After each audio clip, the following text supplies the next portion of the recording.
Fidèles téléspectateurs, c'est un plaisir de vous retrouver sur cette émission. Aujourd'hui, nous parlons allaitement et les moments d'allaitement sont censés être des instants agréables de communion entre la maman et le bébé.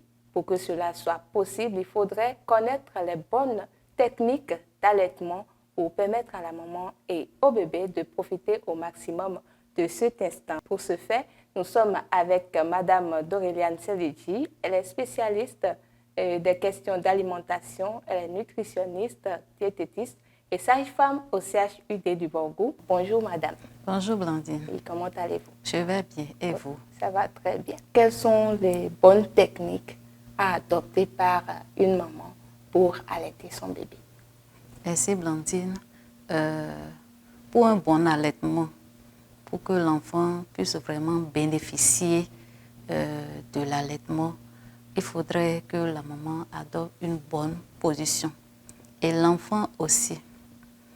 La maman doit s'asseoir confortablement. Elle peut s'adosser.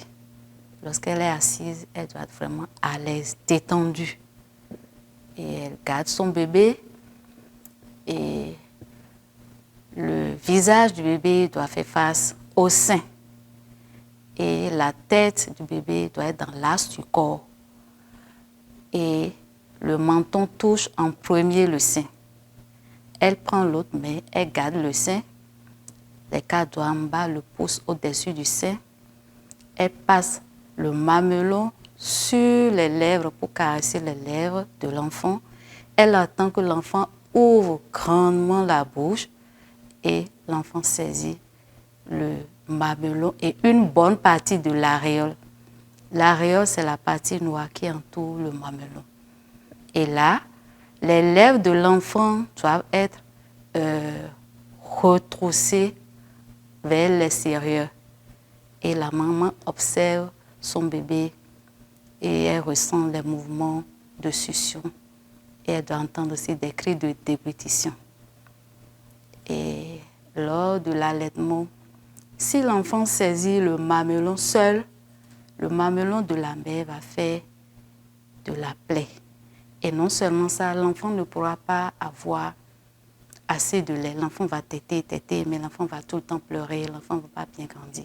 Parce que les canaux qui conduisent le lait se convergent au niveau de l'aréole, c'est-à-dire la partie noire qui vient juste après le mamelon. Donc, il faut que l'enfant saisisse et le mamelon et l'aréole pour avoir assez de lait. Ok, tout à l'heure, en parlant, vous avez dit que l'une des mains de la maman doit tenir les seins pour permettre au bébé de s'allaiter. Mais l'autre main, quel est son rôle? Oui, l'autre main garde l'enfant. Garde l'enfant et ramasse les fesses de l'enfant. Le ventre de l'enfant doit toucher le ventre de la maman. Okay. Et la tête dans l'axe du corps. Voilà. Et maintenant, concernant le bébé déjà, pour allaiter, il faut savoir quand le bébé a besoin d'être allaité. Alors, comment le savoir? Lorsque le bébé est couché, il est tout tranquille, il ne s'amuse pas. Et parfois, le bébé introduit ses doigts dans la bouche ou parfois le bébé pleure. La maman doit sentir doit savoir que le bébé a besoin d'être allaité. Et il ne faut pas souvent attendre que l'enfant pleure forcément avant de le mettre au sein. Pour les enfants de 0 à 6 mois, tout au moins les 2 heures, chaque 2 heures, il faut prendre l'enfant et l'allaiter. Pendant l'allaitement, quelle est la durée qu'il faut attendre pour être sûr que le bébé est déjà rassasié? Est-ce qu'il faut faire 2 minutes, 1 minute? Comment est-ce que ça doit se passer? Madame Blandine, il n'y a pas de durée pour l'allaitement. L'enfant tète à volonté et l'enfant doit téter jusqu'à satiété. Lorsque la maman allaite l'enfant, la maman doit laisser l'enfant téter jusqu'à ce que l'enfant vide complètement le sein. Et c'est l'enfant même, dès qu'il est rassasié, qui va relâcher le sein. Et il faut permuter.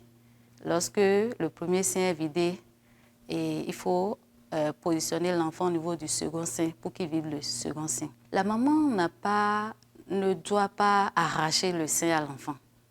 Parce que l'enfant tète à volonté autant de fois que l'enfant veut, l'enfant doit téter. pour pouvoir bien grandir et couvrir aussi ses besoins. Maintenant, pour que la maman ne soit pas fatiguée d'allaiter son enfant, il faut qu'elle ait une bonne alimentation.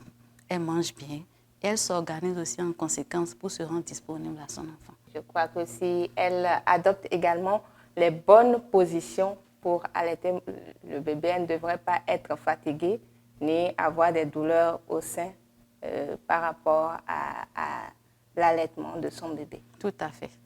La bonne position est capitale, et pour la mère, et surtout pour l'enfant. Ok. Et avez-vous un mot de fin pour nos chères téléspectatrices et téléspectateurs, puisque je suis sûre que les papas également sont en train de suivre cette émission, puisqu'ils sont chargés d'aider la maman lorsqu'elle a des moments de trouble de mémoire et qu'elle a oublié peut-être quelques techniques. Voilà. Quels sont vos mots de fin? Merci Blandine. J'exhorte les mères nourrices à adopter une très bonne position lors de l'allaitement et aussi bien garder les bébés et tenir les bébés dans une bonne position. Et l'adoption de cette position est souvent un apprentissage pour les premiers gestes, les mamans qui ont accouché une fois. Donc les papas aussi doivent être là pour leur rappeler ça. Là. Si l'enfant est dans une bonne posture, l'enfant pourra bien s'allaiter. L'allaitement pourra être très bon. L'enfant pourra bénéficier vraiment de la quantité du lait qu'il veut et bien grandir. Merci. Et merci beaucoup, Madame Salidi, pour vos conseils. Chers téléspectateurs, c'est la fin de l'émission L2A Bien-être de ce jour. Merci de nous avoir suivis. Et chère maman, je vous conseille, si papa n'est pas resté à côté, de rejouer cette émission et de lui permettre également d'avoir les informations pour vous accompagner lors de l'allaitement de votre bébé. Vous verrez que cela crée une bonne ambiance également à la maison. À très vite pour un autre numéro.